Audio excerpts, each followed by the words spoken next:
Okay, we are live. Hi, this is William Ramsey. Welcome to William Ramsey Investigates. On today's show, I have a very special guest. His name is David Smith. He works with the Bad Press podcast, also Hemispheric Press. I'll put links to his work and his podcast, but this will be our third show. Our first show was about Andrei Puharich. I heard him through The Biblical Hitman. And I didn't know much about Puharich. I researched it. Everybody should really know about Puharich. I think he's a very significant figure, somebody in the new age and kind of esoteric movement is the way to put it.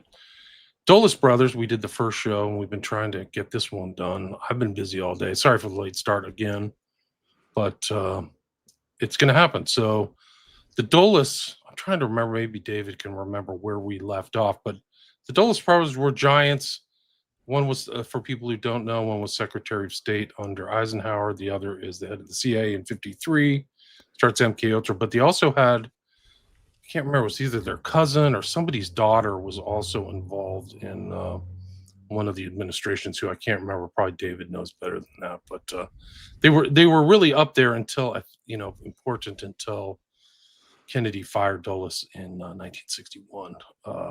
Allen, Allen, but they go way back. Like we did the show, like their involvement all the way back World War One, pre World War II. All the way leading up, but we can pick it up where we left off. So, David, welcome back to the show. Thank you very much for having me. Excited to be here. Glad we're able to. I know I've been busy as well, so glad we're able to sit down. Me too. Do you remember where we left off? Maybe you can pick it up and just take the helm and go from there.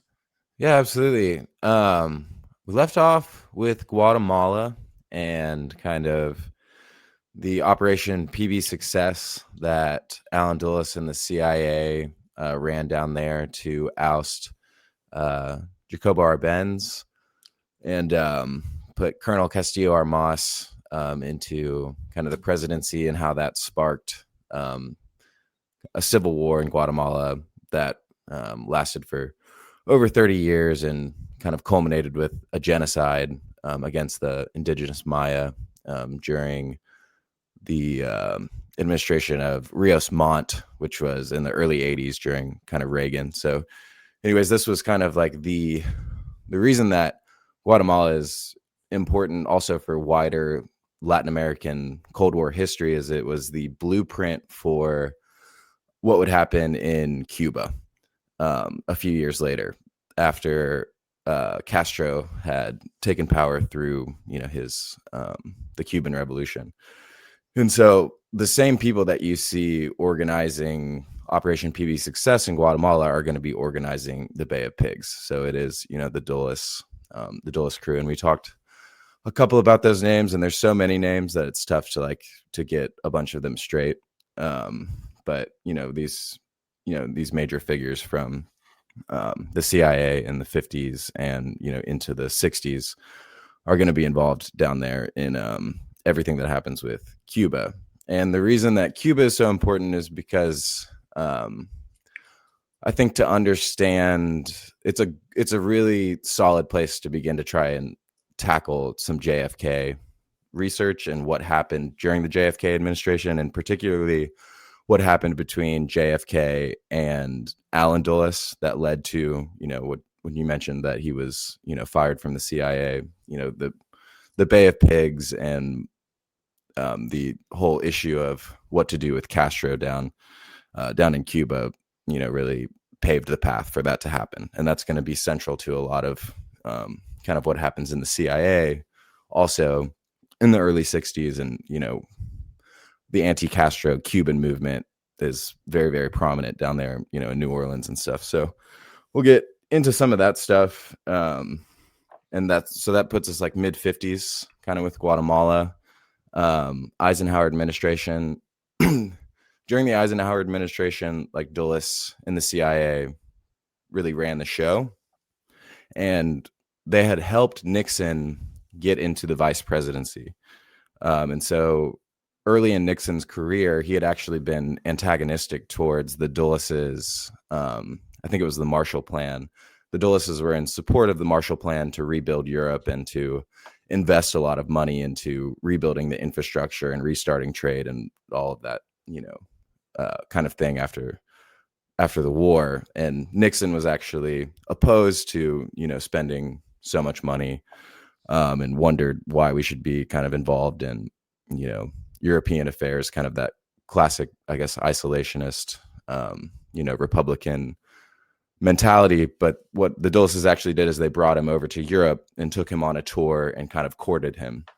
And they actually got him on board with the Marshall Plan and got him on board with their plan to rebuild Europe. And that was in the, late kind of after the war, late 40s.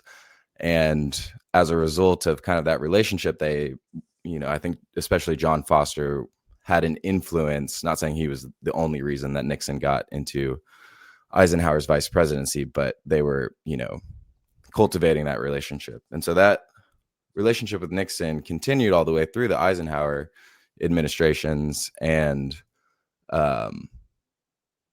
obviously Nixon would run against JFK in the 1960 election. So that's why that relationship is really interesting, because they had, like I said, the Dulles and the CIA were largely running the show. We talked about how they had overthrown the Mossadegh in Iran. Guatemala happened. There were, various kind of conflicts around the world where the CIA was, either pursuing covert or, just out in the open action against foreign leaders. And Nixon was a part of that. He was involved in, those presidential briefings where Eisenhower was also, in support of these policies as well. But as they go into, like, as it transitions out of the Eisenhower administration into JFK, they had, when we'll talk about the Cuban Revolution, but that, I just wanted to point that out, that relationship with Nixon was they were pretty close, with Nixon starting in the late 40s, kind of through the late 50s.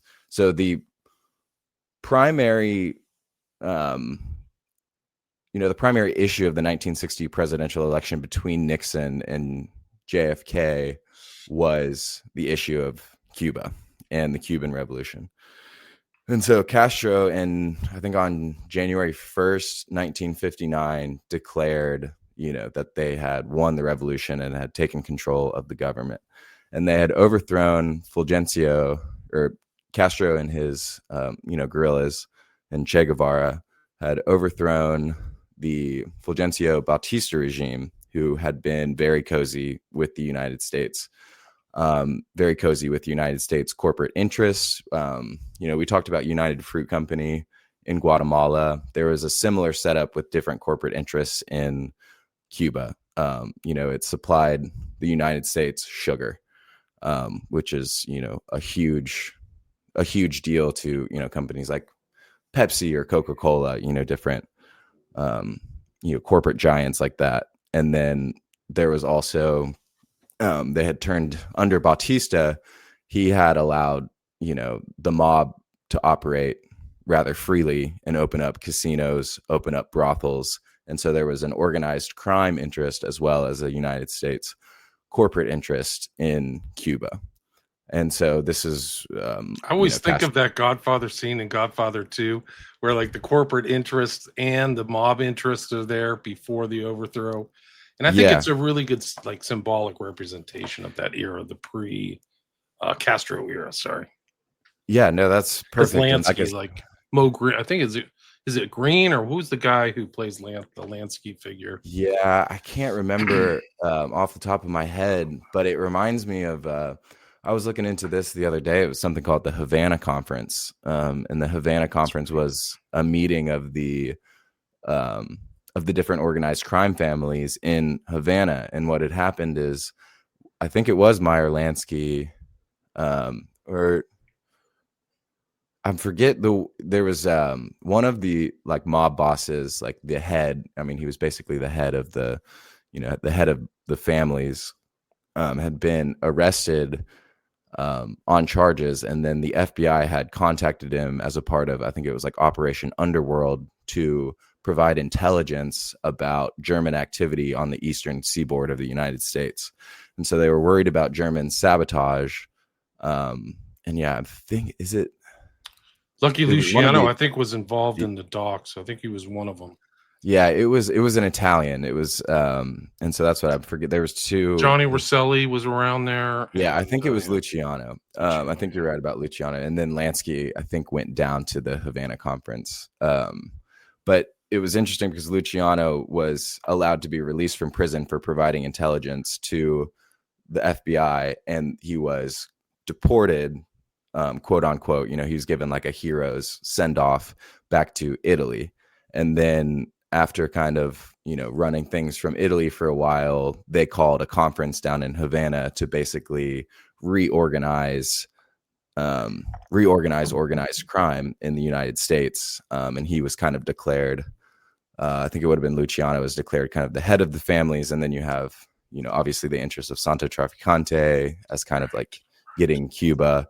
And so anyways, just Havana was a hotbed and a centralized location of organized crime. And so when you hear the mob tied into JFK assassination conspiracy, or truth finding, whatever you want to call it, the mob is also connected into Cuba. So Cuba comes up everywhere.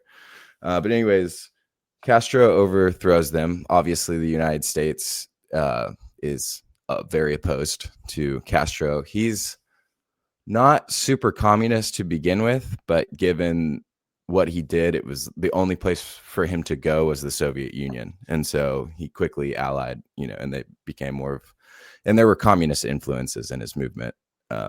Guevara's a stone cold communist. Yeah, that's what, and that's, he teamed up with him, and Guevara was, I think we mentioned it, he was in Guatemala with our Benz. That's right. And so he shows up all over the place. He shows up in the Congo, Angola. Mm-hmm. He really was an international figure. I think he's from Argentina originally, like what his real name was. Yeah, and he was a doctor, and he traveled through the really just kind of these very remote villages throughout Latin America before kind of ending up in Guatemala, and then Guatemala really radicalized him. And so he began to pursue, kind of international guerrilla communism, full throttle. But they were all meeting in Mexico City. And that's what's interesting is Castro was a student. He was a law student. He was not, and he was the son of a plantation owner. So he was one of these people that kind of came from a bit of a wealthier class. He was trained, or he was schooled at, really nice Jesuit institutions, within Cuba. And he tried to challenge the Batista regime legally, and then obviously they strong armed him out of that. He participated in a coup attempt against Trujillo in the Dominican Republic, and that was defeated. And after he got kind of like blacklisted by, all of these different governments, he kind of ends up in Mexico City, and they plan the Cuban Revolution out of Mexico City. And it's a really small force, but they're able to just, they almost lose in the beginning, and they have to go to, I think it's the Sierra Madre Mountains, and they regather, and then they take Cuba. That's in the population of Havana is mostly Western Havana. Cuba. It's mostly Western. So the Sierra Madres is the far east part of Cuba, and then they slowly made their way. There wasn't Batista didn't have a lot of sympathy with the population. Let's put it that way. Yeah, and that's what he was extremely unpopular, which is one of the reasons why Castro was able to do it with a pretty limited force, is because it was, I don't know. I mean, I don't know if, like I said, he even if he was communist, he may have underplayed that a bit in order to like get to power and then actually kind of enact a lot of those, policies. So anyways, that's the most major issue, because obviously Cuba is, 90 miles off the coast of Florida. They begin to ally with the Soviet Union, and this becomes, a major geopolitical conversation. And Dulles, behind the scenes with Nixon and the rest of the Eisenhower administration, are planning an Operation PB Success like, operation down in Cuba. And so they are trying to figure out, but since there's a presidential election happening and it happened in 1959, they're kind of in this transition window waiting to see, if Nixon wins the presidency, then they're just going to go ahead with the plan that they have. And Nixon was much more, I guess, aggressive. He wanted to take a much more aggressive action and probably would have supported U.S., conventional military forces on the ground. So they're planning something through the CIA, but with support of the military. And then there was actually what Dulles ends up doing is he starts playing both sides of the presidential election. And so then you get into, it's a really interesting, like the social networks in Washington and the Kennedys' relationship with kind of like the circles of power.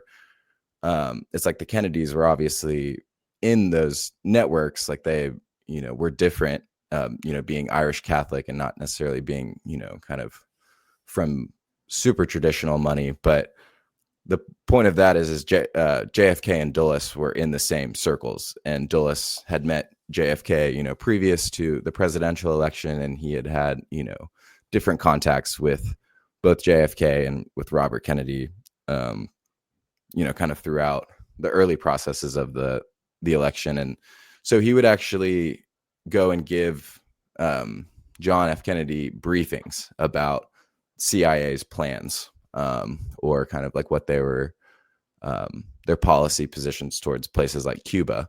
And it came up in a debate, in a presidential debate. It was the final presidential debate. And JFK was actually able to appear tougher on Cuba than Nixon was, because Nixon wasn't allowed to disclose that they had been planning, that the Eisenhower administration had been planning covert action in Cuba. And so JFK was like, we need to go, like Castro needs to go. We need to, fight communism in Cuba. And then Nixon actually, he had to take kind of a contrary position to that. And that election was notoriously very, very close. And so, that response and that perceived weakness in the debate, because he had to kind of hold his tongue, because of Allen Dulles, may have impacted that election some. And so I think because of that, you have JFK representing this new frontier and kind of this new politics, but he was still very involved in the politics of, the 50s Cold War. And, he was dealing with Allen Dulles, and he was looking to transition from the old guard into the new guard, but he wasn't ready to just replace everyone at the CIA immediately. And so and I think perhaps some of that is because it was like he recognized the value of what kind of Allen Dulles did. And Richard Nixon was very mad at Allen Dulles for briefing, JFK on, CIA opinions towards Cuba. So anyways, that sets the stage for the Bay of Pigs. But before we get into like the official JFK administration, Dulles immediately antagonizes JFK by assassinating Patrice Lumumba down in the Congo. And so he did it, the CIA assassinated him in the transition period between before JFK was inaugurated. So right, it was 3 days before. I think it's January 17th, 1961. So it's like a direct shot across his, like, the bow or whatever you want to call it. Yeah. And that set the tone, because JFK was a huge fan of Lumumba, and JFK was, known for meeting with, African democratic independence, like leaders. And I think as far as, especially like post-war, throughout many parts of Africa, there were these democratic independence movements springing up, kind of anti-colonial, but pro-democracy, wanting to develop their own countries. And obviously a lot of the United States corporate interests see that as a threat. We had, incredible mining interests in the Congo. We had, incredible economic interests there. So when they talk about natural resources are vast, they're just incalculable. Yeah, it's huge. Yeah. And so when they talk about nationalizing that makes, people like Allen Dulles, who was Sullivan and Cromwell, we talked about that last time, Sullivan and Cromwell was representing all of those companies that were in the Congo. Sorry to interrupt, but in the time between our last show and the present show, I interviewed really one of the great modern historians, Alfred McCoy. And he just published a book called, I don't know if you're aware of this, but it's called Cold War on Five Continents. And it's shows this tapestry of post-war that Dulles brothers are involved in, of so many upheavals. And it was like a World War II kind of sequence. The Cold War itself involved millions and millions of deaths, whether it's Indonesia, the Civil War in Greece, like we mentioned, Cuba, Iran, Vietnam as well. Just upheavals all this time. It's just like incredible destabilization, and this kind of, these decolonial and colonial things were like intermediaries between the Soviet bloc or the communist bloc and the US. So lots going on with the Dulles brothers, yeah. Yeah, and that strikes at the heart of, I think, what the JFK presidency represented, and what JFK, kind of represented as a political figure in terms of foreign policy, is not to like idealize or like, glamorize, but he was really looking to, like I said, support people like Patrice Lumumba. And he was looking to, kind of, he was very anti-communist. And so anytime that there was, what he like perceived to be a communist threat, then he, took a pretty aggressive tact towards it. But if they were democratic national movements, then he was looking, it felt like his foreign policy was much more, kind of hands off towards those interests. And that was the exact opposite of the way that Allen Dulles and Eisenhower and John Foster Dulles had, operated in the 50s. So it was a direct, this was always going to be a major point of conflict, in the JFK administration, because no matter who he had, even if he had fired everyone and tried to hire new people, it's like the interests of the Dulles brothers and the interests of these corporate interests and, elite interests throughout the entire military structure and the government structure. It's like, there's no way to eradicate, all of that. You can't just replace it with new people. And so this is kind of the tension he faced. So Lumumba, it deeply affected JFK. Like, there's a very famous picture of, I think, JFK receiving the phone call that Lumumba had been assassinated, and he just has his head in his hands. And it's, like you said, 3 days before. I'm not even sure that he learned about it actually until a couple months after, because Lumumba had been imprisoned and then he had been transported to a rival territory. And I guess the CIA themselves, like, it wasn't like they, shot him in the street. They handed him over to, his political rivals, and the political rivals were, I think they had CIA code names. So I think been figured out. Yeah. It wasn't known at the time, but they figured out there was like a CIA handler there. Yeah. And that's what, I mean, the way that news traveled, it was still, still possible back in the 60s for him to not know. So I think even February 13th. So that was basically a month after his inauguration. And so that's like I said, just for a month, and to have, kind of something like that happen, it's going to immediately create friction between him and Allen Dulles. And very soon after that is going to be, so later that year is going to be the Bay of Pigs. This marked the beginning of all his troubles. It started right from the beginning for Kennedy, right for JFK. Like, he was right in the thick of it. He was right in the jackal's lair or something like that, right from the beginning. And that's what there were people within his inner circle. I think it was Arthur Schlesinger, the Harvard historian or journalist, whatever kind of, I think he was a historian. He was close to JFK in terms of kind of like being one of these new frontier new intellectual influences. And people like him were trying to persuade JFK to not keep Allen Dulles on at the CIA. But he, like I said, he was looking to kind of transition, and he was looking to kind of work with the old guard and try and, get them moving in a different direction. And they were just as stubborn as could be. So it's interesting, I don't know if anything completely different happens if, like, he, doesn't hire Allen Dulles on at the head of the CIA. But anyways, they go through. So the Bay of Pigs, we talked about Cuba. Castro is in charge. Now, the covert action that the CIA decided to pursue, like I said, it was, trying to emulate Guatemala.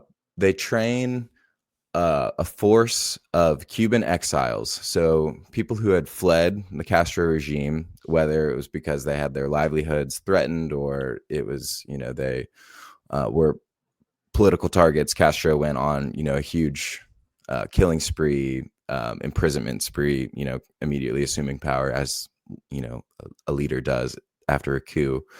And so all of these people flee to Florida for the most part. That's a very, the Cuban population in Florida is, pretty well known. But they all go there, and down there's the CIA station. It's JM Wave. And you have they're training these Cuban exiles and arming them in order to land at Cuba and retake the government. Now, this plan was purposefully bad by the CIA. That's what I've heard. So you had take that position too. They intentionally bungled it. Okay.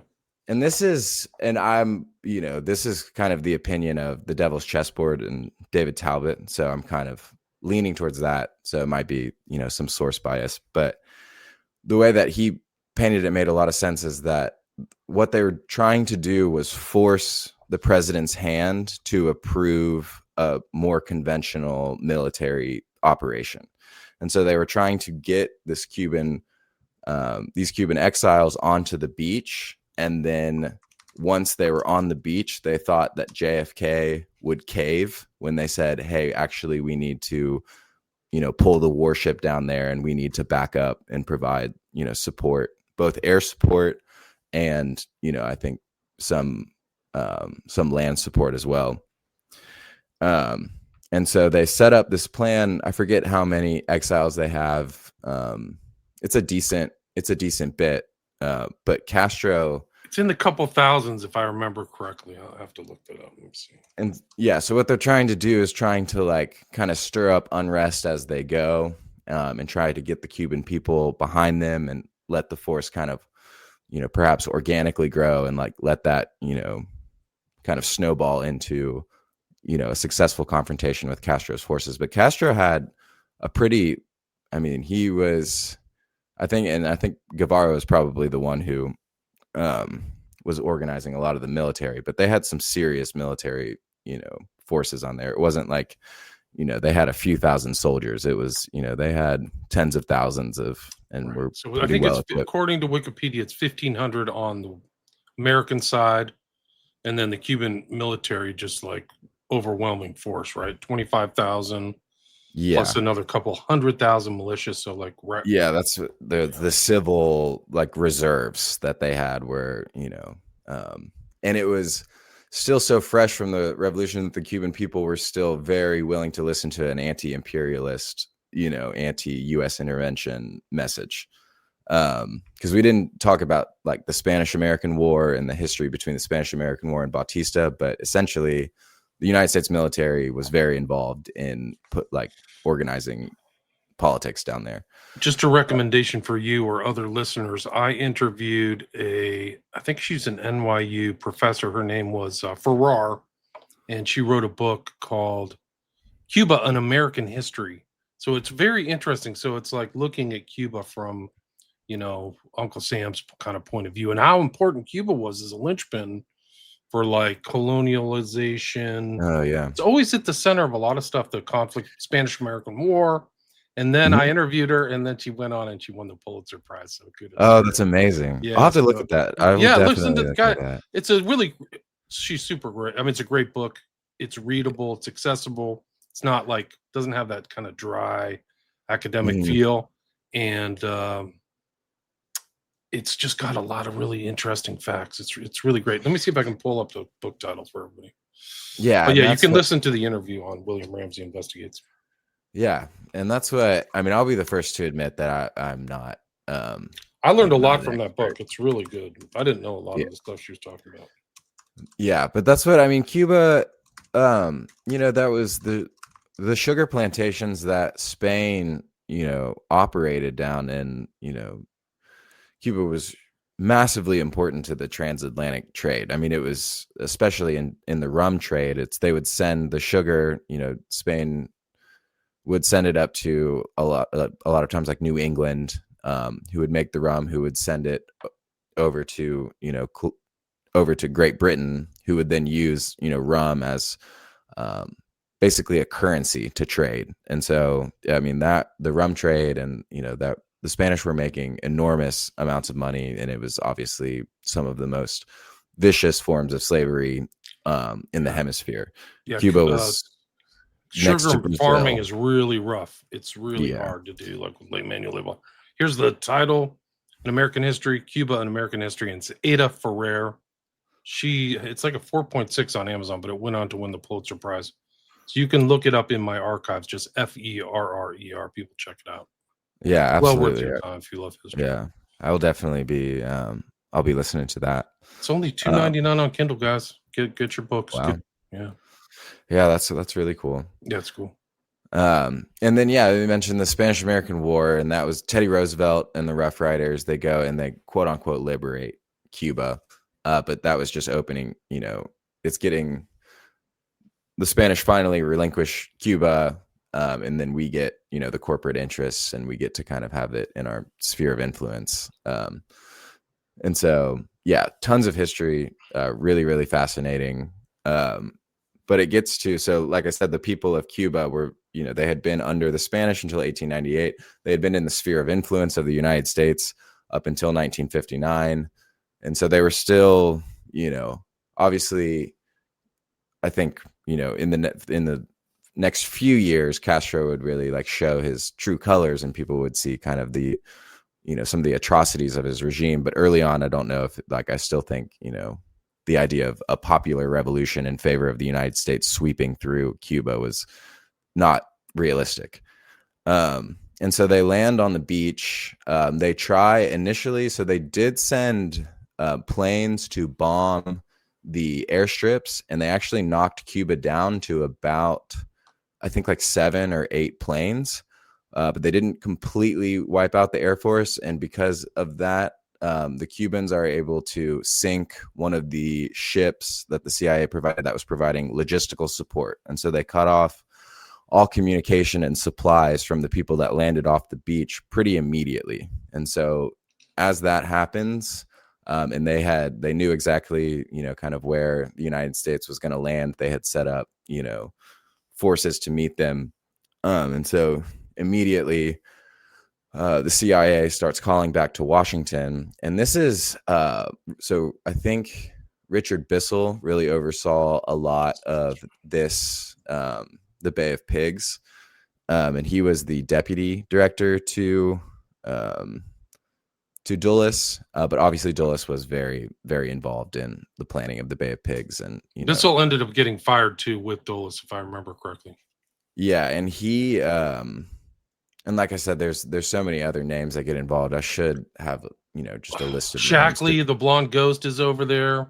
There's the head of JM Wave was a really interesting CIA agent whose name escapes me now. I think Phillips was involved, who was also involved in Guatemala. Atlee Phillips. That was the one David that I was Atlee trying Phillips. to think of, yeah. He was kind of the propaganda guy. He's supposedly a propaganda specialist. These are like the known names, but like, and the biggest CIA outpost at the time was at like right next to, it was Mongoose, I think was the operation they called it. Yeah, and part of the University of Miami or something. Like they had some adjunct to it. That's that station. It's like the JM Wave station, and I think Frank Sturgis is involved. So David Ferry supposedly running arms all the time, and a CIA agent, and then you'll see the Watergate burglars. And also Hunt, E. Howard Hunt. So they're all there. Yeah, they're all there. And that's what Barker is involved in. And they're involved at different stages and in different kind of plots. There's a million CIA plots against Cuba in the early 60s. But they go, so just to finish Bay of Pigs, they land on the beach, they cut off logistical support, they go back to Washington, and they go to the president and they say, hey, we need more air support. We need, you to send either, the Air Force or the Navy planes in there, and provide cover. And then we need to, get more forces down there to support them. And they expected, once the troops were on the beach, that JFK would approve it.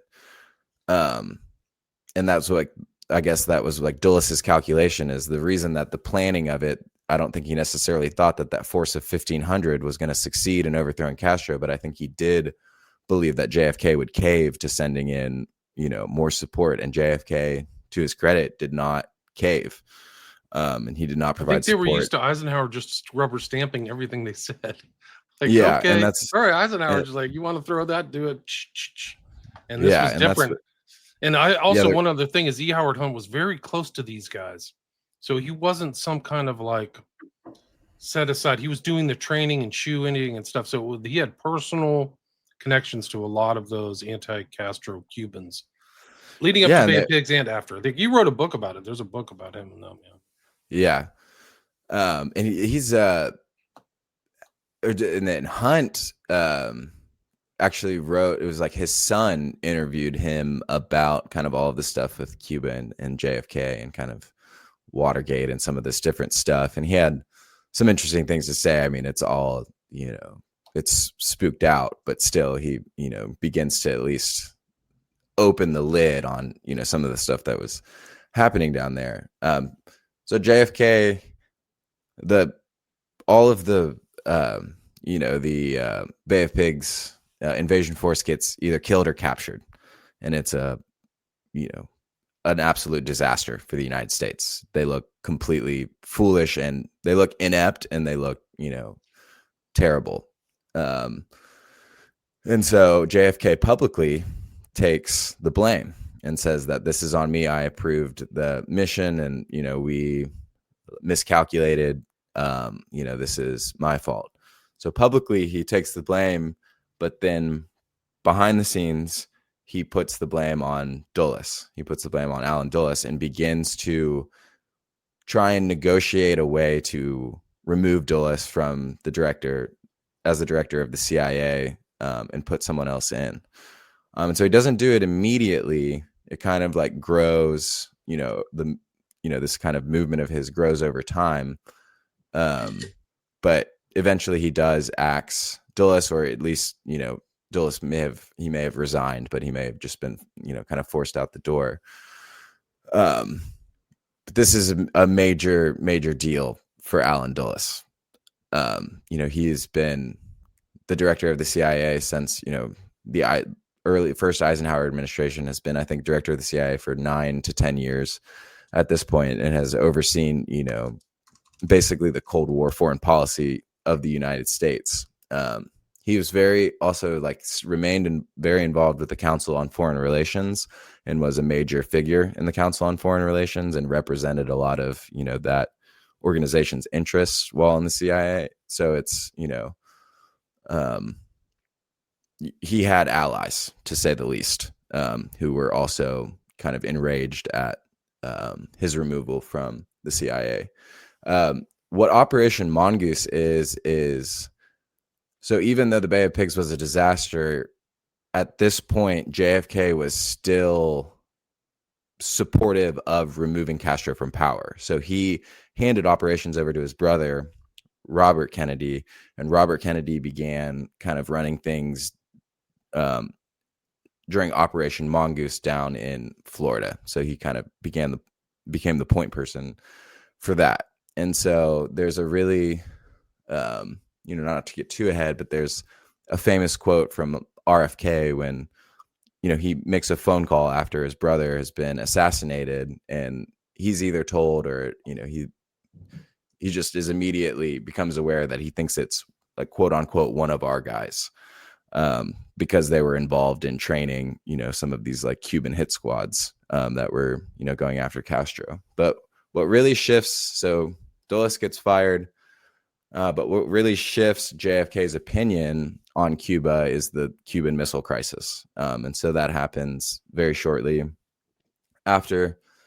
In the Cuban Missile Crisis, obviously, the Soviets send, nuclear missiles to Cuba because they're unhappy about the United States having nuclear missiles in Turkey and Italy that are within range of the Soviet Union. And I think it was like JFK had ordered those nukes to be taken out of Turkey, and the military is like I think the military just ignored him. Like they just kept them there. And so he was actually pretty angry when he learned of the rationale behind the Soviets putting nuclear missiles there, because he thought that he had, taken care of that. So anyways, the Cuban Missile Crisis is a terrifying time. And this whole time he's still supported by this, or he's still surrounded by this, military complex that is urging him to go to war. And so there are people in the United States military and in the CIA that want full scale confrontation with the Soviet Union in Cuba. And they want JFK to basically authorize an invasion of Cuba to handle, the Soviet threat. And again, he resists. There was Lemnitzer was, I think, the guy from the Pentagon that was in, his cabinet. And Lemnitzer was always, I think his name's Lyman Lemnitzer. And he was always trying to push, JFK into these kinds of confrontations with the Soviet Union. And again, he resisted. And again, he set up, the red line of communication with Khrushchev. It appears that the world came extremely close to nuclear war, like within minutes of, the button being, kind of pressed by, Soviet nuclear submarine. There was an incident that happened there. There was a Soviet submarine that got instructions to send out the nukes. And if it wasn't for the Soviet captain questioning stuff, like, really? I'm really going to send that? Yeah, he waited, and it saved humanity. Like, literally, nobody knows this story. I forgot the Soviet Union, the Russian guy's name, but he's like, really? But like, you have to see this in the time of Strangelove and Curtis LeMay and the Northwoods too in 1962, I think. Yeah. Oh yeah, that's cool. Yeah, and that's and I think it scares the bejesus out of JFK, and I think it scared Khrushchev too. And I think they, what happens afterwards is they begin to put, I think, a nuclear arms freeze on the development of new nuclear weapons. They negotiate some arms deal that begins to look more like a de-escalation, which is exactly the opposite of, like I said, that these war hawks and kind of, that were surrounding him wanted. And then he agrees during the negotiations of the Cuban Missile Crisis to basically to quit trying to oust Castro from power. That he'll shut down Operation Mongoose, and that he'll shut down any covert CIA operations aimed at either assassinating or, overthrowing Castro in some way. And once that happens, that's when the CIA, they had already turned against him. The CIA was full of Dulles loyalists. And so Dulles, even though he had been fired, the way that I've seen it described is that he continued to basically run the CIA out of his home. Because he's right there still in DC and Georgetown, constantly people like Angleton going over to his house to have meetings, people like, that were still involved. And I think even the new director of the CIA, McCord, I think his name's James McCord or McCone, I think it is. Yeah. He's a Department of Energy guy. Even he was in the Dulles camp as far as, kind of like CIA policy. So they had already turned against JFK after he had fired Dulles, but after he completely shuts down all the Cuban operations, and they've been working so hard for years, they really turn on him. And it becomes, kind of a vehement, violent opposition to him.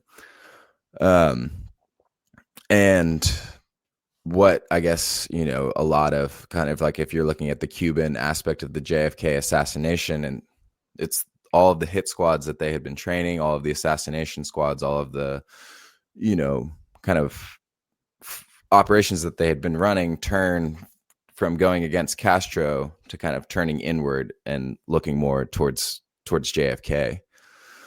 And so, yeah, really that, like I said, I think when you begin to look at, I know you mentioned him earlier, but people like David Ferry, um, he was in New Orleans, kind of in the time where in New Orleans, so you have Florida and you have Miami as a hotbed of this anti-Castro Cuban activity. New Orleans was another place, given its proximity, right there to the Gulf. So New Orleans is another city where all of this, anti-Castro activity is happening. And you mentioned David Ferry kind of running guns and all of this stuff. But it's people like that you see spring up, kind of throughout this JFK research that are connected into Cuba. And I mentioned the Watergate burglars and kind of that whole thing as well. But it's like they show up in all of these places, and they also show up. I mean, David Morales is one of them, and he shows up at the RFK assassination. His son just published a book, so really and he said Morales was saying, we got JFK, and what did he say? JFK in Dallas. Now we're going to get RFK in LA or something like that. And then he had a mysterious death that he took all his secrets to the grave. But apparently that guy was a real enforcer, tough guy, like a real tough guy, not like a guy who thought he was tough, but really beat people up and pistol whip them and stuff. Yeah, that's what he was. He was large, and he was. He liked to drink, and so when he would drink, he would become violent. But he would also, he had that quote after he had been drinking, and I think it was like, we quote unquote is like, we got that son of a bitch, didn't we? When they were talking about JFK, and so it was, kind of one of these things that's. His son used to follow me on Twitter. I got to see if he still follows me.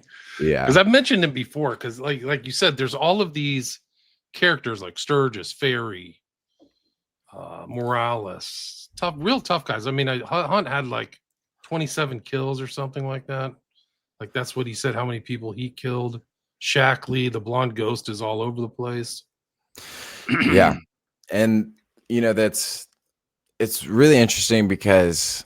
And so just take like one of those people like David Ferry. So, and then you begin to see all of these connections between Cuba and Oswald. So that's the next place that Cuba becomes, super important, is because especially like later towards the Oswald story, like really as you get closer, and closer to the assassination when he's in Dallas, like he becomes closer to Cuba. But even when he was 16 or 17 in the Civil Air Patrol, David Ferry was his commander at the Civil Air Patrol. And David Ferry was known for doing things like dosing the Civil Air Patrol with hallucinogenic drugs. Really? I didn't know that. Yeah, I think it's tough to like track some of that down, but David Ferry was an insane character. And I think, some of it, I did watch, JFK, Oliver Stone recently, and that depiction of Ferry, I think has a lot of influence on how we kind of view him. But trying to get, back into who he was just an insane character. Really kind of like a caricature who, like, I think maybe even, I can't remember if we talked about him during Puharich. I've talked about him, through some of this other stuff, but he was one of the, a wandering bishop in those Eastern Orthodox Catholic.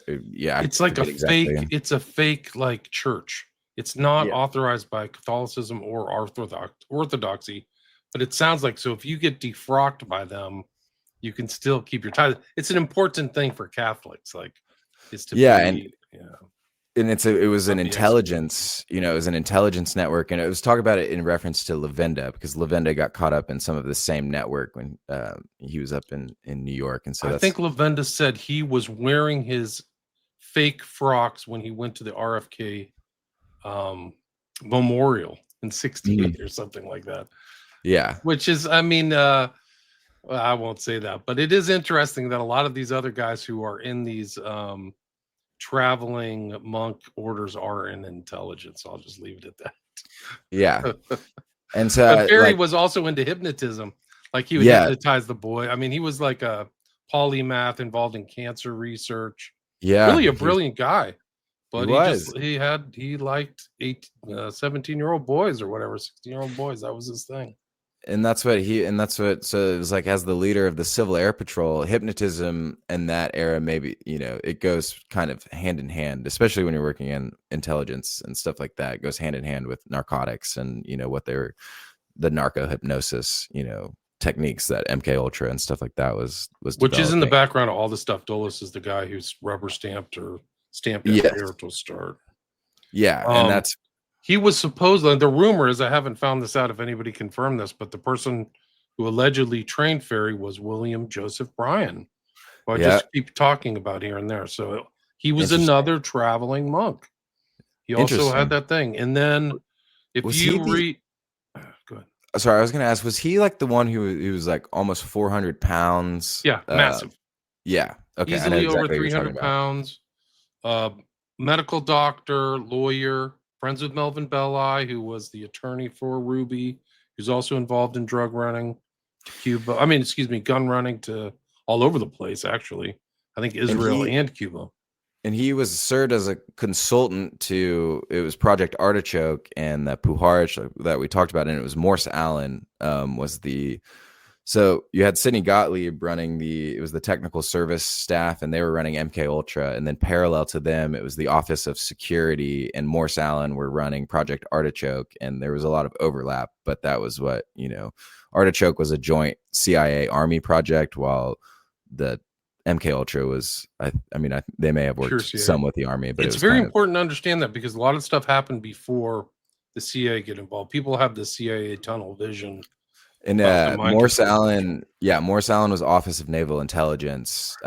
He was a long time, not just for World War II. He was Office of Naval Intelligence back into the 30s, maybe even the 20s. And so that was, everyone talks about the OSS, but you have to look at some of those Army intelligence and naval intelligence, because they were the first ones that conducted the hallucinogenic experiments. I think it was through Chatter, maybe, but it was like 47 is already when they were doing some of that stuff. And so, yeah, it was, I would say in American post-war history, the military has done a great job of pushing all conspiratorial blame onto the CIA and washing its hands all the time. Yeah, they do it all the time. They're heavily involved in the JFK assassination. LeMay, Lansdale, Lemnitzer. There's so many people around. The other guy who was like dudes in the bathroom who Oswald supposedly shot at him. What was that guy's name? Do you remember? Oh my God. Yeah. Can't remember. And then he got busted for being a bathroom marauder with dudes, but he's fully right wing. I forgot his name. Anyway, these guys are all over the JFK assassination. LeMay is supposedly in the autopsy room smoking a cigar, just really gloating over it. He's depicted in Stone's JFK movie too. Okay. Yeah, and that's what. And this is, like I said, kind of focusing on, the Dulles angle, and that's naturally the CIA one. But obviously the JFK assassination isn't going to be explained by just looking at, Allen Dulles and some of that stuff. But getting back to Oswald and some of that stuff. So maybe Ferry had kind of introduced Oswald into, maybe some hypnosis or some narco hypnosis, something like that. He joins the Marines. He ends up at the base in Japan. Is it in Osaka or Asuga? I forget. Atsugi, which is outside of Tokyo. So it's basically a suburb of Tokyo. And this is where the U-2 spy plane program was really being run out of, one of the most secretive operations in the United States military at the time, also a site of MK Ultra type research. And so I just mentioned that touch point with Ferry because Ferry shows back up and, at the, basically at the assassination, or at least, right up to the assassination in New Orleans. And he's, all the way 8 years before, he's the Civil Air Patrol leader for Oswald. Into narcotics, into hypnosis. There's a famous picture of them together. I'll see if I can find it. Yeah. Oswald then goes to a military base that was known for narco experimentation on U.S. forces. And he begins acting very strangely. He begins expressing an extreme, allegedly, uninterest in communism. And the theories of communism, and really kind of getting into conflicts with his fellow soldiers because of his, sympathy towards communism in the Soviet Union. There's that picture. Is that at the Civil Air Patrol? Yeah. Look at where Ferry is standing behind that dude, man. That is and he had pretty questionable, I would say. He had been like one of the things that had kind of like why he goes into this super strange underground is I think he had been caught engaging in homosexuality probably while he was in the military or something, and had been chastised for that. And so that was kind of like his records. James Day has done a lot of research on him. I'll get you in touch with Day because he talked to somebody about Ferry recently, but his records, Ferry's records, indicate that he had trouble when he was a Catholic priest. He was a Jesuit, right? But they didn't say you were gay back then. He said you had some euphemism like you had emotional problems, or they covered it up. I don't think the Catholic Church covers that stuff up anymore because they had too many problems. But like back in the days, they would just say the guy was emotionally unstable, and then they kick you out, and that's what happened to Ferry. Yeah, and that's what, and in the Oliver Stone's JFK, he mentions that several times where he just wanted to be a Catholic priest, but his homosexuality is depicted in that, along with whoever was Clay Shaw that was there. But yeah, I mean, it's just super, like with Oswald being caught up at like being in all of these strange places, and then he defects. So he, I think he either shoots himself intentionally or accidentally shoots himself in the hand or something, and he has strange access to money while he's the next Sugi. Like he's able to go out and party at clubs and spend money on women and things like that, where he has strange income. So he has some other strange source of income for some reason. And he shows up at that money shows up while he's defecting to the Soviet Union as well. He was able to stay in some of the nicer hotels. He was like stopped off in like Finland or Sweden or something. Helsinki, I think. And was able to stay in like the nicest hotels in Helsinki. And it was like, how is he getting this money? He didn't have a job before that. He was poor in the Marines, 18, 19 years old. Renounces his citizenship in a seemingly kind of scripted, staged fashion at the embassy, and then is allowed to freely kind of enter the Soviet Union without seemingly much like resistance from the KGB. Like, he offered to give the Soviet Union secrets about the U-2 spy program. And it's interesting because I think they shot the U-2 spy plane while he was there. I think like that incident in which the Soviet Union actually got, was able to like discover what was happening, I think may have happened while he was there, but it's really murky, his time over in the Soviet Union. I don't think it's difficult to kind of parse out exactly what was going on, but he was like maybe perhaps connected into, both of the intelligence communities in the United States and in the Soviet Union in some way. It was Harvey's guy's the name. I couldn't remember last time. Was Paul Harvey, an attorney who like handled stuff. Oswald was special, man. There was something very weird about him. The fact that he could kind of come and go and supposedly defect and then get back in the U.S. during the whole Cold War, no less, right? So it's like, oh yeah, come on back. Work for fair play for Cuba. Go ahead. And that's what I mean is he comes back with no real resistance, which is strange. Like, if an American citizen renounces their citizenship and talks trash about the United States and is in support of the Soviet Union in the early 60s, it seems like there would be more attention paid or some more conflict around his return. But he was able to return. He returns with Marina Oswald, his wife, and then they end up in Dallas, and then he also ends up visiting New Orleans frequently. And, just kind of tying it into the Cuba, his office. So he tries to, I think, join the Cuban exile, like student group down in New Orleans. And they think that he's weird and they don't really like let him join. And then a week later or something, like later in the week, he's out handing pro-Castro pamphlets out to people in the street, causing a scene, being like pro-communist. And so it's like, he's kind of trying to like play both sides or trying to organize this conflict. And he puts out the address of Camp Street, on his Fair Play for Cuba, or the I think it's the Fair Play for Cuba committee or whatever office he was running the pamphlets out of. That office that he puts on there shared an office with Guy Bannister, and Guy Bannister was the guy who had kind of been in contact, I think, with David Ferry. Was very close with him, and Guy Bannister was, I think he was FBI. He was high up in the FBI. Yeah, he was the head of the FBI office in Chicago, where all the mobsters were. So he's right under Hoover.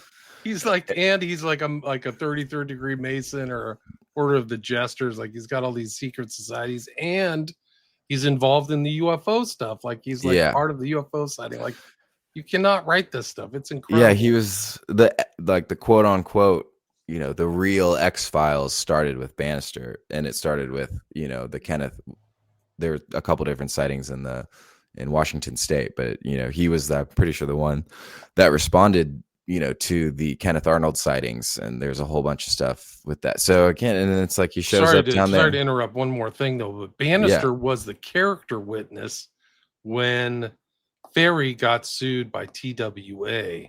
So he actually showed up and said, "Oh, Ferry's a really nice, great guy," which Ferry wasn't really. He was a predator, man. He liked teen boys. And he ended, I mean, you want to talk about the gall or chutzpah or whatever, but like Ferry, then he got brought up on like an internal investigation. We have all the records. They're all available with Bannister involved. And then Ferry countersues and wins, and TWA pays him out, even though he was up to no good. Like, he had a whole secret life.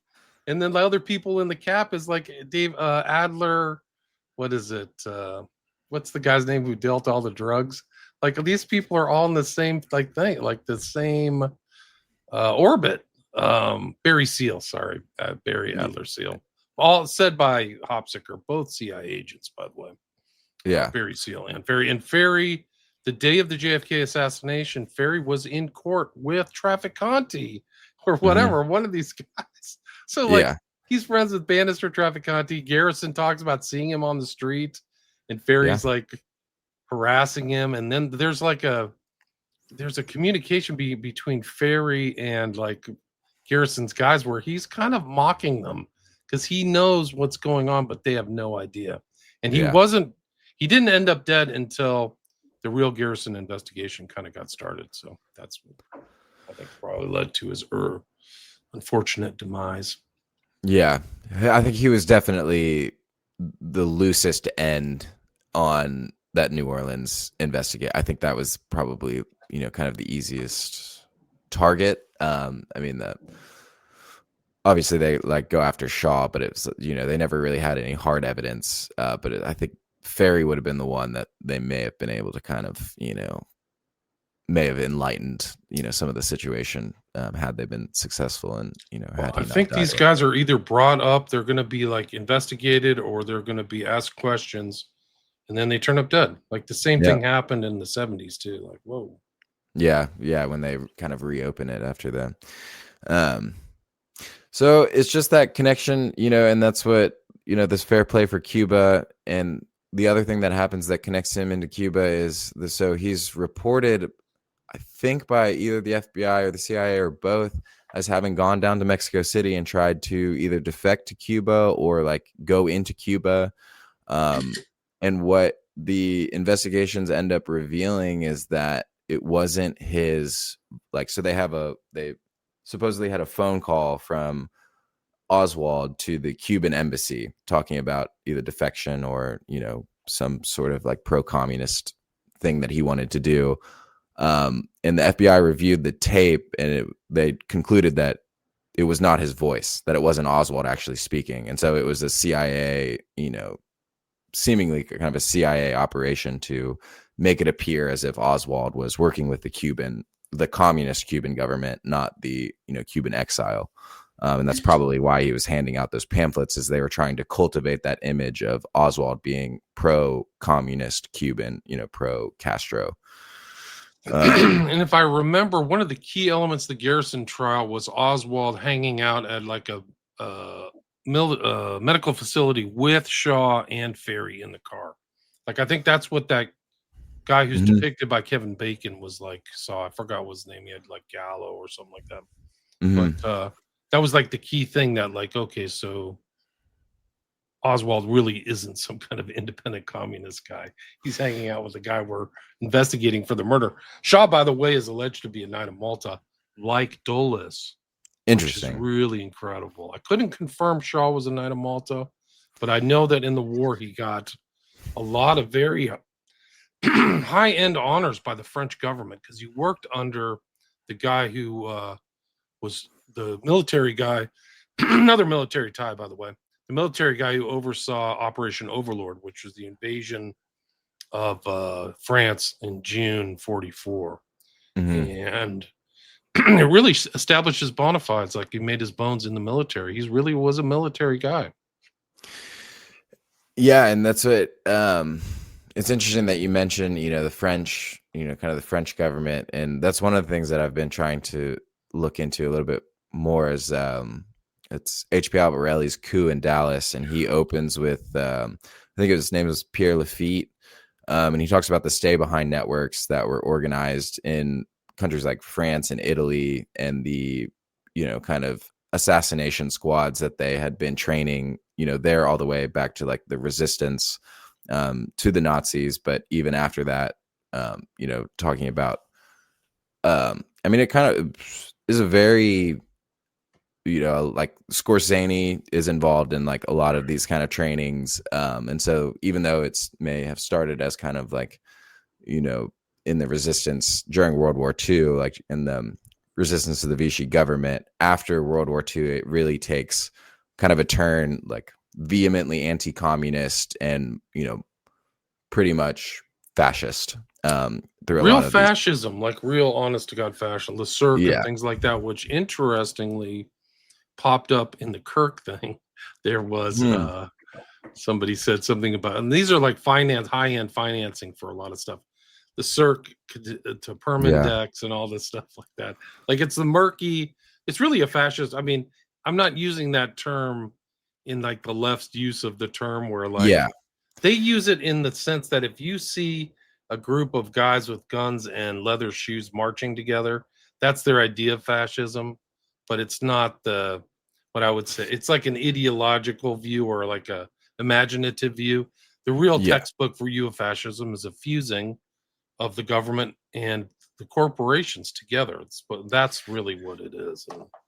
And that was a lot of that was happening in Spain. And so I think it was like in the Albarelli book, he was mentioning like L'Oreal, that, I think it was the makeup manufacturer. And it's just like, this massive name, but they were hiring, some of these just absolute, they were just thugs, they were trained professional assassins. And this was the network that was trying to, I think, assassinate de Gaulle. And so de Gaulle, when it's like some of those people start to show up around the JFK assassination, I think de Gaulle realized that it was perhaps some of the same network, this international, it was an international Cold War network committed to kind of like fascism and assassinating political leaders in this way. And so that whole angle is really interesting. So it goes, and Dulles was involved, in all of that. He was involved in organizing, those stay, helping to organize those stay behind networks, and organizing their activity throughout, the CIA. Italy was crucial to the United States and to the CIA as not falling to the communists, so it was, even though de Gaulle was antagonistic a lot of times towards the United States, they were extremely committed to, fighting communists with these networks that we mentioned.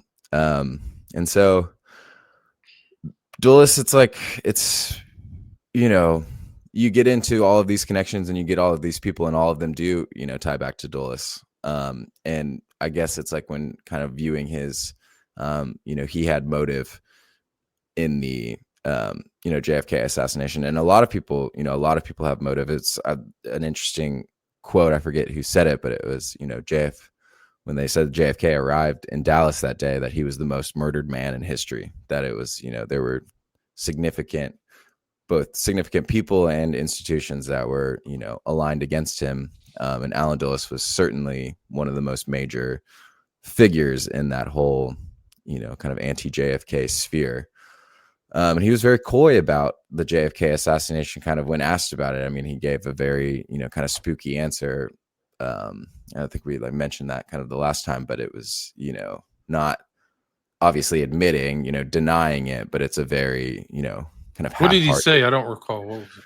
It was just, I think it was being interviewed like towards the end of his life, and he was strolling, and I forget the exact quote, but it was a very tongue-in-cheek denial. It was kind of like what, you mentioned how a lot of people were kind of gloating over, kind of JFK's assassination. David Morales was bragging about it. There's, the man you mentioned in, the autopsy. So it was like he was... Curtis LeMay was a real... I mean, it's another show in itself. He was a freaking maniac. He should have been put in a psychiatric hospital. He wanted to bomb everything. He bombed freaking Japan, Korea. I mean, it's like almost like he was part of like his strange love, and bragged about it. There's a Sanders book, Ed Sanders. I forgot the name of it, but like he moved to LA and he's like, yeah, we're going to get RFK next. Like he would say that to people before RFK. It's not funny. People get angry at me laughing about this stuff, but it's like, this is the real history. It's just so absurd that I definitely understand that reaction, because there have been times where it's like you said, where it's like, you'll just learn David Ferry. It's like, you just learn some facts about it. It's like the Epstein stuff. I'm sorry. I don't. Yeah. I wrote, if you don't laugh, you cry. It's so bad. Like the government should have already arrested all these people around Epstein. All right. It's totally unjust. So. Yeah, that's what I mean. We've been talking about that over on our podcast, on Bad Press, and we did a whole series on that. And it's it's just baffling, and it's, in its extent, where you're just, I was just talking about the sheer scope of connections. It was like, even before this file release, it was like I would just look up like Epstein connections to the scientific community post 2008 arrest, and it's just, I mean, the list goes on and on and on and on and on and on and on. Like, it's just staggering. And that's just one component of it.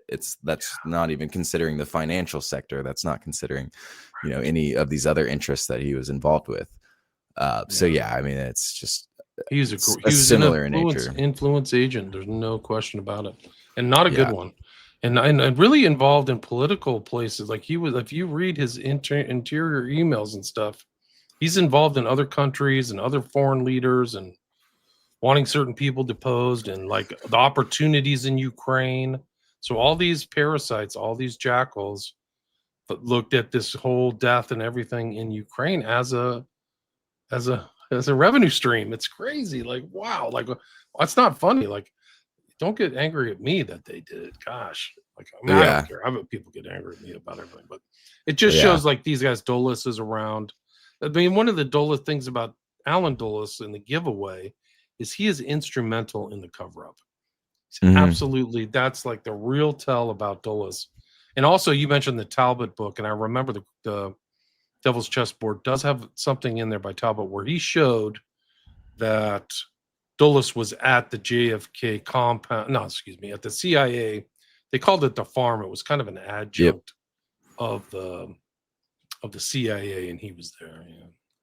Yeah, he's during the JFK assassination. Excuse me. Yeah, and on November 22nd, 1963.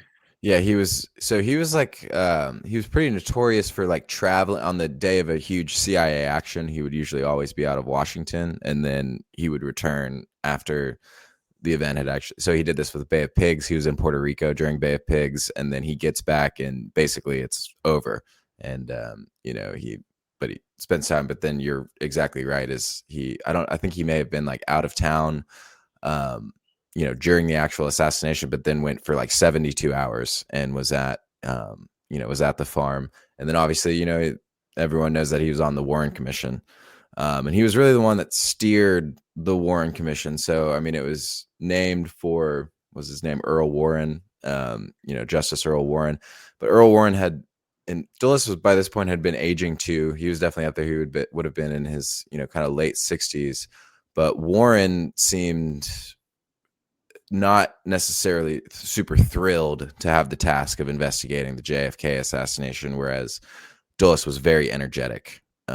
And he was the one making a lot of the behind the scenes move of, coordinating media coverage, coordinating congressional allies, and, kind of putting forward the narrative, obviously questioning witnesses, leading witnesses wherever he wanted, and excluding any mention of the CIA in the Warren report, excluding any mention that Lee Harvey Oswald had connections to, different intelligence organizations, or that they had been tracking him and, had been engaging with him.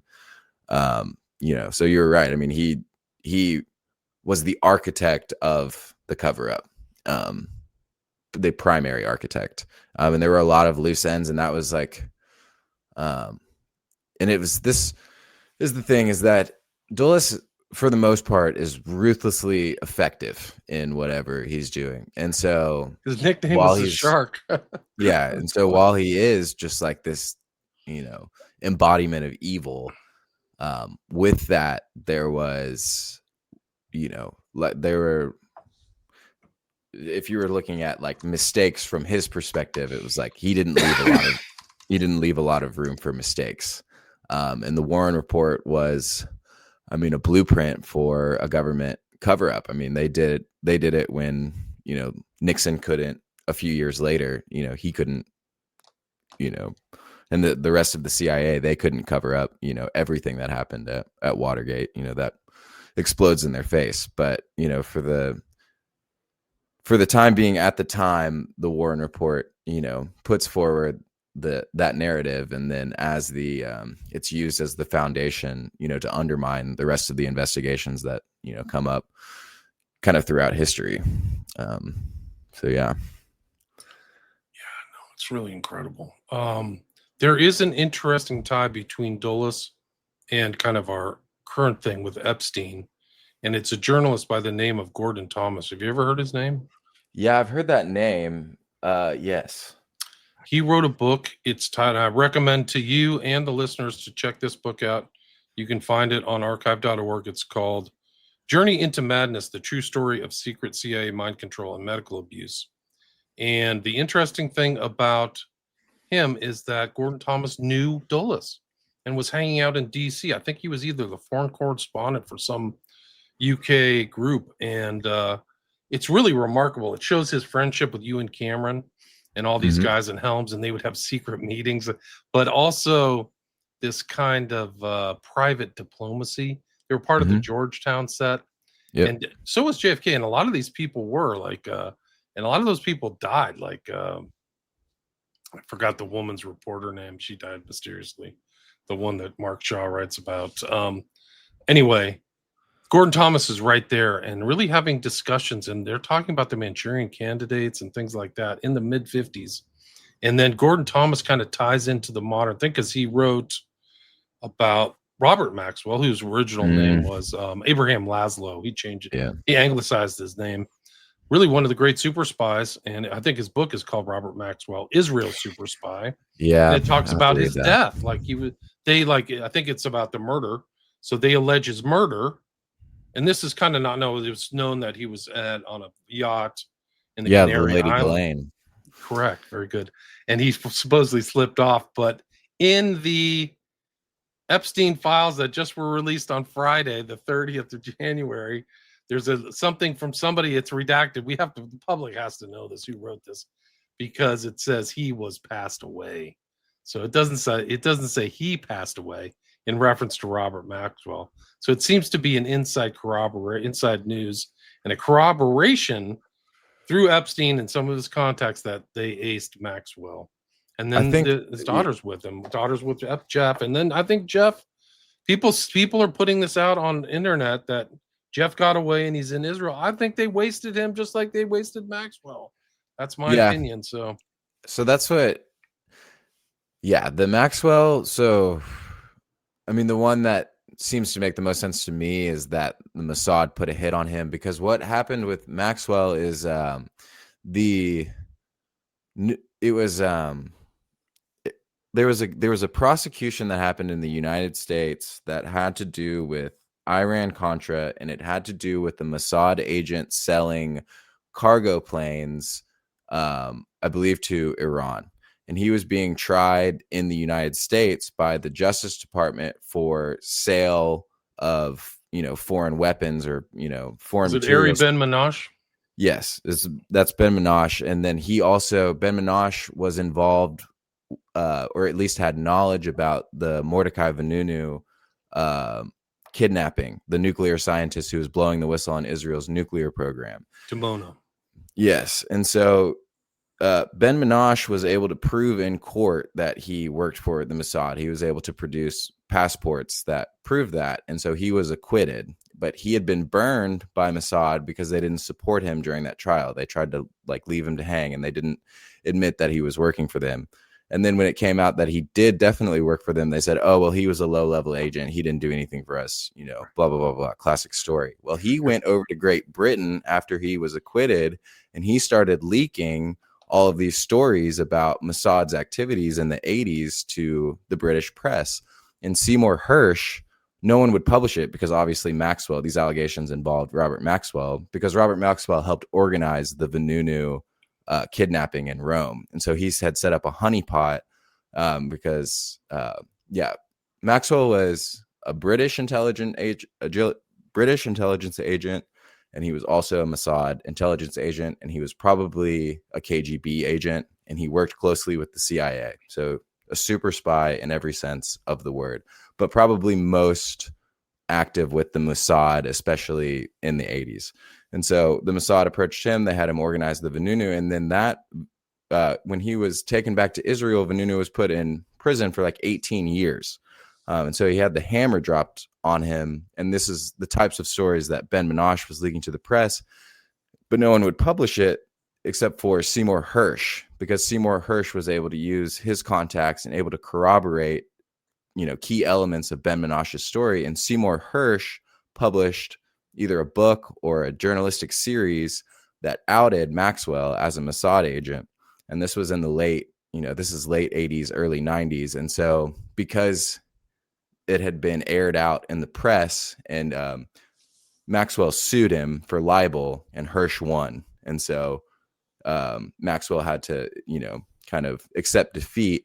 And it was weeks to months after that affair that he was probably targeted. I think Mossad is the one who took him out off the Lady Ghislaine. But they brought Maxwell to Israel, and they buried him on the Mount of Olives, and they had the prime minister and former prime ministers. There's a famous quote about him that was, Robert Maxwell has done more for Israel than today can be said. And so it was talking about how, kind of intimately he was involved. And then obviously, but that whole... Those are only the stories we know, we don't know all the stories. And Epstein's patron in the 90s, immediately following that, is Les Wexner. And Les Wexner joins with Charles Bronfman and creates the Mega Group, which is an Israeli political lobby. And Les Wexner signs over power of attorney to $5 billion to Jeffrey Epstein. And so he has, Epstein was involved in Iran Contra. I mean, it's those connections are. He almost has unlimited funds. He was saying, I don't know how much truth is in there, but in these most recent drops, he's sending an email to somebody saying he's an investment representative for the Rothschild fund worth $160 billion. So I'm not saying he has access to it, but he can finance stuff. And it's clear he's financing people and throwing around money that to average person is very consequential, like $50,000 here and there. For me, that would be life-changing, but he does it very casually, without a lot of, because I think he had constant income coming from his trafficking networks and whatever he was doing. He's clearly making money. There's a very shady thing. Interesting thing. Another connection to Gordon Thomas, that's kind of my point of bringing him up, is that he co-wrote the book with Martin Dillon. And Dillon, after Epstein died, Dillon sent me an email of what he thought about everything. And I read that into the record and I reposted it on my X. So if people want to listen to that episode, you can just go into William Ramsey Investigates and search for Dylan, D.I. like Tim Dillon, same last name, who co-wrote it with Gordon Thomas. But Gordon Thomas kind of, some of these writers and things like that, they've either just kind of faded into obscurity. But that book that he wrote about CIA is one of the more important ones, up there with Operation Mind Control and Search for the Manchurian Candidate, because he's talking about first person at the very inception in the 50s.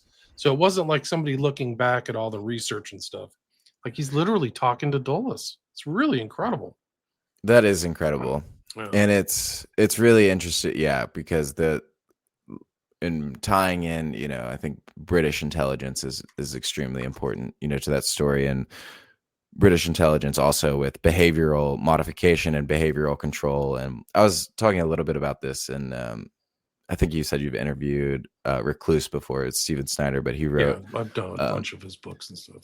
Yeah, Trump and the Anglo-American establishment, and it's goes into a lot of, but he really focuses and hones onto like, some of these British intelligence networks and kind of what they were doing over there. And obviously there's the Maxwell thing that you were doing, but they were, extremely involved as well. Here it is, guys. Journey into Madness. Check it out. That's what this is, kind of one of the lost texts. But this, we can go into some of the dullest stuff. Let me see if I could find some of this. Like, he's with all the MK doctors too, which is very uncomfortable, like Sargent and Cameron and stuff like that. Let me read. This is from page 103. Dr. Cameron brought with him another psychiatrist, an Englishman who had reminded him that they had last met at the banquet given by the American Psychiatric Association. Dr. William Sargent mentioned in what's the guy who said The Ultimate Revolution? It's what's the writer who wrote Brave New World? Oh, Aldous Huxley. Aldous Huxley mentioned Sargent in that famous statement. The posted carried an item when they was in town, medical conference. Just as the capabilities of other guests would have astounded her, she would have been amazed to learn that among his other skills, the strong-faced Dr. Sargent was regarded by her husband as Britain's leading medical expert on eliciting confessions. Nor, of course, did Clover know that Dr. Sargent did not approve of all the techniques of Dr. Cameron. Clover is Dulles' wife. But Clover was therefore surprised to see her husband, Alan Dulles, lead Dr. Wolf and Dr. Cameron to his den after arranging for another guest to give Dr. Sargent a lift back to his hotel. The two doctors were then joined by Dr. Monroe, Dr. Gottlieb, and Richard Helms. Can you imagine? Like, that's almost like a nefarious ultra criminal convention. Literally, you and Cameron, Sargent, Gottlieb, Helms, and Alan Dulles. It's terrifying. Yeah, it's terrifying. I'm not laughing, guys. Don't make fun of me. Yeah, that's right. Amazing knowledge. That's why you laugh. And it's, and I think I mentioned it last time, but to reiterate the relationship between Dulles and Cameron and some of these other like MK Ultra doctors is he sent his own son to receive electroshock therapy and insulin shock therapy after his son was sustained a head injury during the Korean War. And so it was like he knew the tactics, and he knew how barbaric it was, and the rest of his Clover knew how barbaric it was. And, the other, I think it was like maybe Dulles' daughter or something like that. It was, the one who kind of ended up taking care of her brother, getting him out of the United States. They got him over to Switzerland, and kind of away from, some of the more extreme things that were going on. But he was still conscious enough to, let his sister know or let his family know how horrific, his experience was. And so this is a man who sent his own son into the lion's den. Yeah, like, that entire network, he oversaw. Yeah, he sure did. He established it and was networked well in a personal level. That's interesting. There's other stories of him, like Gordon Thomas talks about Dulles and his like proclivities with the Georgetown set and Epstein type levels of girl trafficking. Like, they're just, it's not good. It's not good. Do you have time to take a couple comments? Yes, please. I got all the time we need. Gonderstein. William, you do great work. I appreciate you a lot about one of your books. Thanks. Thank you very much. My books are available on William Ramsey Investigates. Frank says, mob protected the waterfronts during the war. Lucky had an extensive map of the war on his cell wall. Yes. Says it's horrible in Cuba right now. Cuba was the first Las Vegas for the mob. Yeah, I think you're right.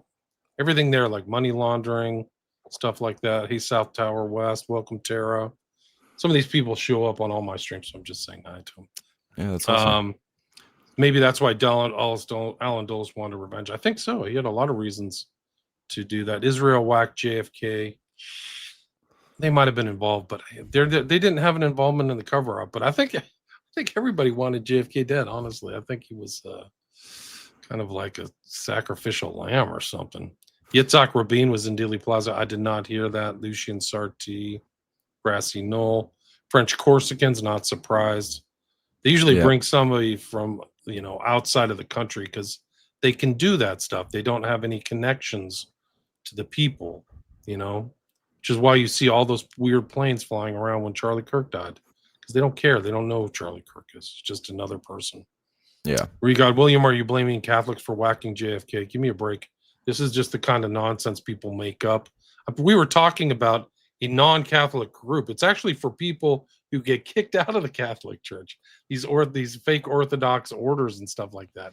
It's like saying there's like a fake Knights of Malta. There's all kinds of fake groups. That's what these guys would do. That's what Ferry did. And what's worth noting that JFK was the first and perhaps probably only Catholic president.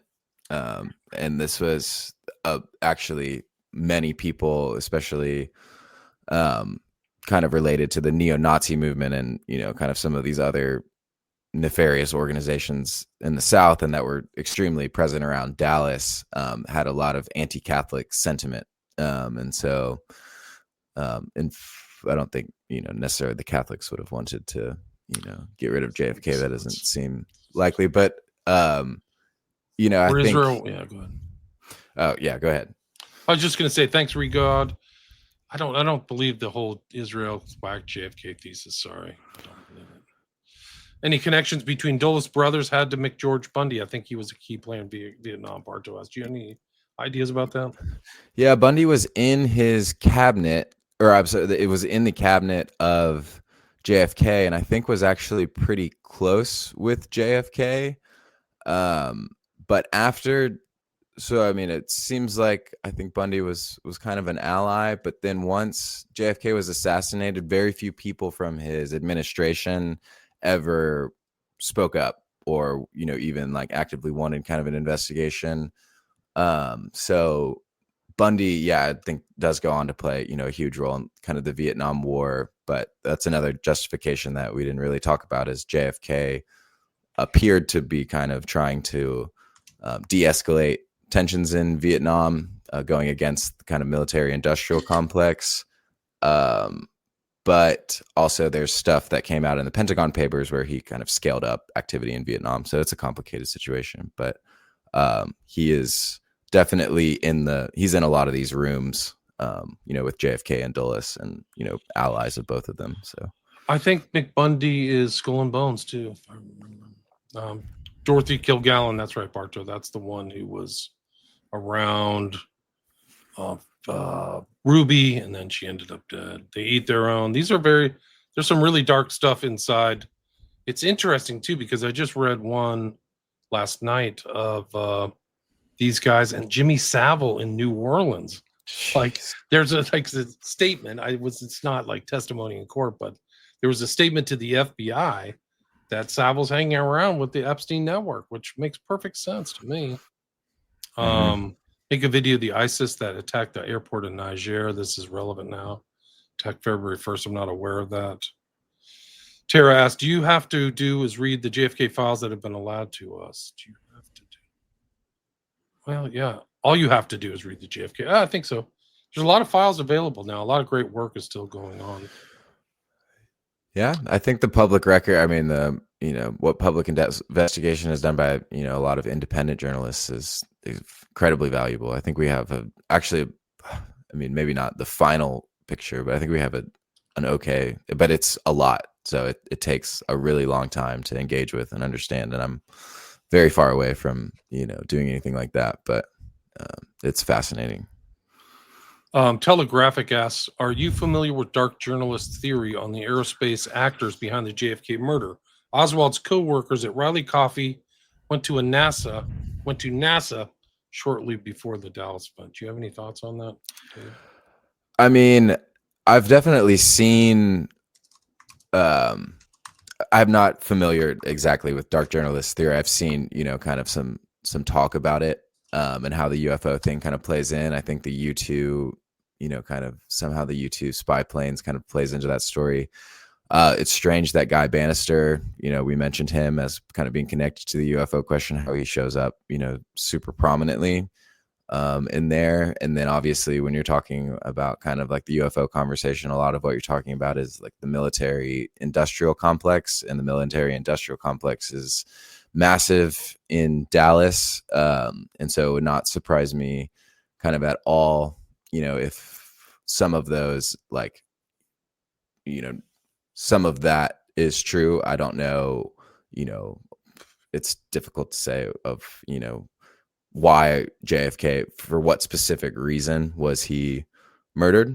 But I would not be surprised at all if, that those narratives exist. And there's some, kind of weird, spooky behavior, from the CIA, with Bannister or FBI. I guess he was FBI, but, and then, also, like I said, kind of the military industrial complex with, kind of whatever, projects they were working on. So I think it's a really interesting angle. I haven't looked a lot into it though. I think it was personal. I think he was fighting against their agenda and all their, people, and people died at the Bay of Pigs, and he didn't seem to, I think he was naive. He was a young guy. So died at 42.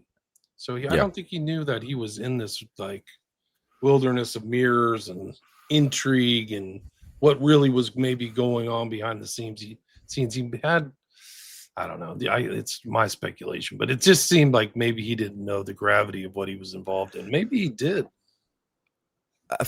Yeah, it seemed to me like he kind of got glimpses, but I don't think that he thought the response would be. I think he thought he had enough political capital to win a second administration, and that he would have enough political will to really do what he wanted to do in that second administration. But it was I don't think he expected the response to come, in the way that it did. So yeah, I think a little bit of naivete. And then what's even spookier than that is RFK basically knew that he was going to die. A lot of people kind of just described him as kind of a dead man walking when he, declared his presidential bid. Interesting. So it's there. If you read James Douglas, who wrote JFK and the Unspeakable, there are sequences within there where JFK seems to have kind of a death wish, like his famous poem, like the poems he liked were very morbid, and like things like that. Like, it's a great book. I mentioned that because James Douglas came out with a new book. I wonder if he does interviews. I don't know. I haven't heard him out on the interview circuit, but yeah, we're at the 90-minute mark. Dave, is there anything you'd like to add? Anything I missed before we wrap it up? No, I don't think so. Like I said, I mean, it's huge topics. So it's, not going to be, probably not going to satisfy people who are super well read. But like I said, I mean, I think it's worth, kind of worth mentioning. And then, there's a lot of things that you threw out there, like the Knights of Malta. That's super interesting. I need to kind of I need to look more into that. I need to learn a whole lot more about, the good news is I've done a lot of shows on the Knights. I know. Of Malta, I have a whole queue. All that stuff. It's an incredible organization. You want to talk about a supranational organization that's been extant longer than some whole nations have been extant. It's the Knights of Malta. Like, how long has the German state really been around? Like, not that long. Like, I think only like 150 years or 200 years. Like, the Knights of Malta is millennial. It's 1,000 years old with a very strong Christian tradition. Like, it's really something else. Was it evolved out of just like, I know we're out of time, but it evolved Crusades. Out of the Knights? Okay, was it Knights Hospitaller? It's that different. It's different. Their Okay. full title is the Knights of St. John Okay. of things. They bounce between the Holy Land at like 1000 to no, they went to, what's the island there just south of Turkey? It's not Corsica, it's Crete. yeah, one of those. It kind of, and then they ended up in Malta. They were given something by the Holy Roman Empire to be in Malta, but they have a long kind of name. Yeah. But it's basically, it's based on Saint John the Baptist. That's their kind of patron saint. Okay. They're actually a very great charitable group. Like they do a lot of charitable works, feed the poor, heal the sick. They're also run by, there's some pretty sinister characters in the Knights of Malta, like Himmler, Dulles, Jimmy Savile. Like, how do these people get in there? Yeah. So it's supposed to be a Christian group. Yeah. Yeah, here's the full name: Magister Templi, Sovereign Military Hospitaller Order of St. John of Jerusalem, Rhodes, in Malta. So they bounced from the Isle of Rhodes to Malta. Okay. But they were kind of like very anti-Muslim, and they were pirates. They literally would piracy against Muslim ships and stuff, and do all kinds of crazy stuff for years, for literally centuries. But it's another backstory of this, of like the secret societies and the connections, and what really Intel kind of plays out is like a lot of these guys have like incredible secrets. Like they're not in just one secret society; they're in like 20 different orders. Yeah. Yeah, that's fascinating. You are a publisher and a podcaster. Can you talk about that? Yeah, absolutely. So we have a Substack, which is Hemispheric Press, and we also have books. I am an editor. So if anyone is interested in writing a book, they can either get in contact through the Substack or email me at editor@Hemispheric Press. I really like working with different authors. And then we have our podcast is called Bad Press. It's kind of an extension of the publishing company, where we talk about stuff like this. We talk about, like I said, Epstein. We'll be kind of talking more about JFK in our next couple episodes. So yeah, please check us out. If any of this has been interesting to you. We're still very new, still very small. So, it's kind of, you got to start somewhere. Hemispheric Press editor, and then also Bad Press is David Smith. And this was part 2 of the Dulles brothers, who were really incredible. Like, there's a lot of books out there. This is kind of like you said, like you can get as deep as you want on the Dulles brothers because they're all over the place. They really left their mark on 20th century history, and I don't know all that positive. Maybe if you're positive, like building the American empire, they did a great job of it. So that's goes back to that ruthless efficiency. I mean, if you support what they were doing, then they're phenomenal advocates for Sullivan and Cromwell, and kind of elite corporate interests and stuff like that. But I would say for the average person, a very sinister figure in very sinister figures in American Cold War history. Yeah, I agree with that. Thanks so much for your time. Really appreciate it. Thank you very much. I appreciate it as well. Likewise. Stay there.